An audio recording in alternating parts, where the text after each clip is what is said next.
नियुक्ति की प्रक्रिया सारी औपचारिकता पूरी करके कर ली जाएगी। अब इस संबंधित बीपीएससी एक स्वतंत्र आयोग है, उसको नीतिगत फैसला लेना है, लेकिन झोल झाल नहीं, एकदम सीधा सीधी मेरिट के आधार पर होगा। क्या लगता है कि मतलब कब तक आ सकता है? अब भविष्यवक्ता हमने हैं, हमको जो जानकारी रहता है उतना ही हम बोलते हैं। अरे बीपीएससी स्वतंत्र आयोग है, उसके बारे में हमको बोलने का अधिकार है कब हुआ, लेकिन इतना तय है कि नौकरी के लिए जमीन नहीं लिखना पड़ेगा, पदस्थापन में पैसा नहीं देना पड़ेगा। छुट्टी कोई दया का पात्र नहीं है, छुट्टी उनका अधिकार है, और अधिकार अगर है तो पूर्ववत जैसे था वैसे रहना चाहिए। नमस्कार, आप देख रहे हैं लाइव सीरीज, मैं हूं आपके साथ रोहित। आपको बता दें कि बीपीएससी टीआरई 3.0 देखिए, शिक्षक भर्ती परीक्षा का रिजल्ट आना अभी बाकी, काफी विलंब हो रहा है। देखिए तमाम जो शिक्षक अभ्यर्थी हैं जो परीक्षा में शामिल हुए थे, उनके मन में तरह तरह के सवाल चल रहे हैं कि आखिर इतना लेट क्यों हो रहा है। ये भी कहा जा रहा है कि लेट हो रहा है, इसका मतलब कहीं अंदर अंदर झोल तो नहीं है। लेकिन सबसे बड़ा सवाल यह है कि आखिर रिजल्ट में इतना विलंब क्यों, रिजल्ट आएगा भी तो कब आएगा। देखिए, मेरे साथ तमाम मुद्दों पर बातचीत करने के लिए जदयू के एमएलसी हैं नीरज कुमार जी। काफी विलंब हो रहा है रिजल्ट में।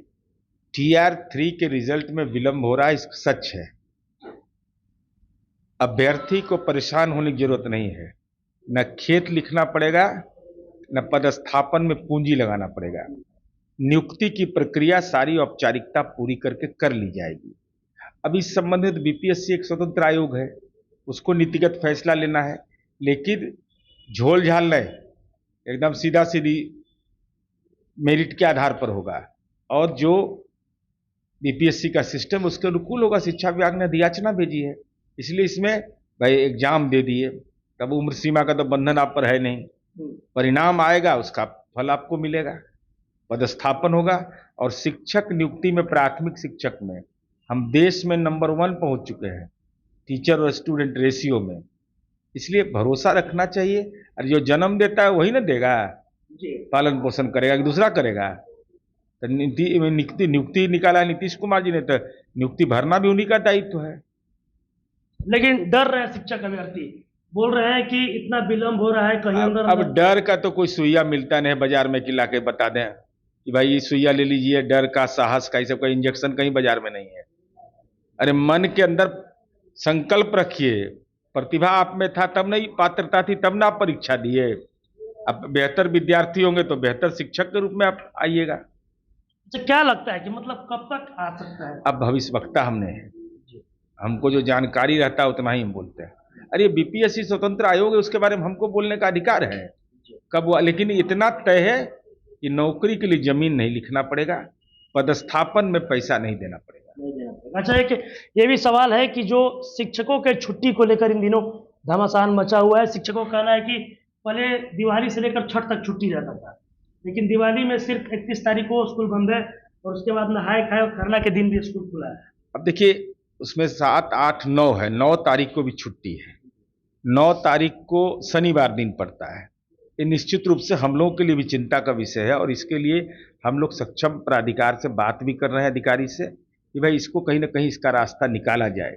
क्योंकि छठ एक लोक पर्व है, और आम बिहारियों के घर में, और हमारी गूंज तो विदेश तक है छठ पर्व का, तो स्वाभाविक रूप से हमारी अपेक्षा है कि शिक्षा विभाग इसको संज्ञान में लेगा। शिक्षक काफी आक्रोश में है, बोल रहे हैं कि मनमानी तरीके से शिक्षकों पर जो मन किया जा रहा है वो। अरे वो नेता सब रहते हैं उसमें, शिक्षक को कहाँ रहता है, वो पढ़ने पढ़ाने में रहते हैं। तो मुहर्रम के छुट्टी में कोई हिंदू शिक्षक नहीं जाता होगा, छठ के छुट्टी होगा तो कोई मुस्लिम शिक्षक नहीं मनाएगा, या कोई तर्क है क्या? अरे सबके लिए बराबर का हक है, छुट्टी कोई दया का पात्र नहीं है, छुट्टी उनका अधिकार है, और अधिकार अगर है तो पूर्ववत जैसे था वैसे रहना चाहिए। किन कारणों से इसमें संशोधन हुआ है, इस पर हम लोग भी जानकारी ले रहे हैं। अच्छा, एक सवाल ये भी है कि गिरिराज सिंह का यात्रा के दौरान जो अररिया के सांसद है बीजेपी के, उन्होंने कहा है कि अगर अररिया में रहना है तो हिंदू हिंदू करना हो। अरे तो उनकी बात से तो भारतीय जनता पार्टी की प्रदेश इकाई असहमत है, यात्रा से दरकिनार कर लिया बीजेपी ने अपने आप को। तो अब हिंदुस्तान के लोकतंत्र के सबसे बड़ी पंचायत के माननीय सांसद हैं, लोकसभा के माननीय सांसद हैं और हमको लगता है रिपीट हुए हैं। और उन्होंने जब गृह प्रवेश होता है ना सदन में, तो क्रिया खाते क्रिया कि हम जाति धर्म से ऊपर उठकर भारत के संविधान की रक्षा करेंगे। तो क्रिया खैलाल संविधान के अब बतियाए लगे हिंदू हिंदू मुसलमान मुसलमान, ये क्या औचित्य है इसका? अरे ये क्रिया खाइए, उस पर कायम रहिए। अब आप लोकतंत्र के सबसे बड़ी पंचायत के हैं, तो हम केवल आईना दिखाते हैं, हमारा कोई और उद्देश्य नहीं है। क्योंकि बीजेपी की इकाई ही जब इनको प्रभावी नहीं मान रहा है तो हम बोल करके इनको तवज्जो क्यों दें? लेकिन जानकारी रखना चाहिए। और 2011 की जनगणना के आधार पर अररिया का जनसंख्या वृद्धि दर है 30.40%, 30.40। और उत्तर प्रदेश का श्रावस्ती, वहां का है जनसंख्या वृद्धि दर 30.54। तो वहां क्या बोलना चाहिए? यहां तो हिंदू हिंदू, यहां 30.40 वाला में और 30.54 वाला में। और कश्मीर है, कश्मीर के कुलगांव में है 98.5% मुस्लिम आबादी है और उसका जनसंख्या वृद्धि दर है 7.30। तो वहां क्या बोलना चाहिए? और ये आदरणीय नरेंद्र मोदी जी को चुनौती दे रहे हैं क्या? भाई देश के अंदर में जनसंख्या नियंत्रण के लिए सरकारी कर्मचारी को इंसेंटिव दिया जाता था कि भाई जो बच्चे से अगर रहेंगे तो आपको केंद्रीय कर्मचारी को इंसेंटिव दिया जाता था। आदरणीय नरेंद्र मोदी जी की सरकार ने 2017 में इसको रद्द कर दिया कि नहीं, इंसेंटिव देने की कोई जरूरत नहीं है। इसका तब जनसंख्या वृद्धि कानून के माध्यम से नहीं कोई स्पष्ट कर दिया। तो कम से कम केंद्रीय नेतृत्व को फैसले को चुनौती देने का दुस्साहस राजनीति में नहीं करना चाहिए।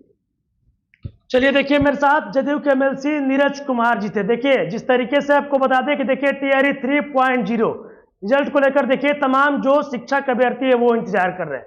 उन्होंने साफ साफ कहा है कि बीपीएससी एक स्वतंत्र एजेंसी है, रिजल्ट आएगा, आने में देर हो रहा है लेकिन हड़बड़ाने की कोई जरूरत नहीं है। जब भी रिजल्ट आएगा तो निष्पक्ष तरीके से आएगा। साथ ही साथ देखिए जिस तरीके से इन दिनों जो शिक्षक हैं वो देखिए स्कूल में छुट्टियों को लेकर लगातार विवाद चल रहा है, इसको लेकर भी उन्होंने साफ साफ कह दिया है। और क्या कुछ कहना था, आपने तमाम चीजें इस वीडियो में देखी है।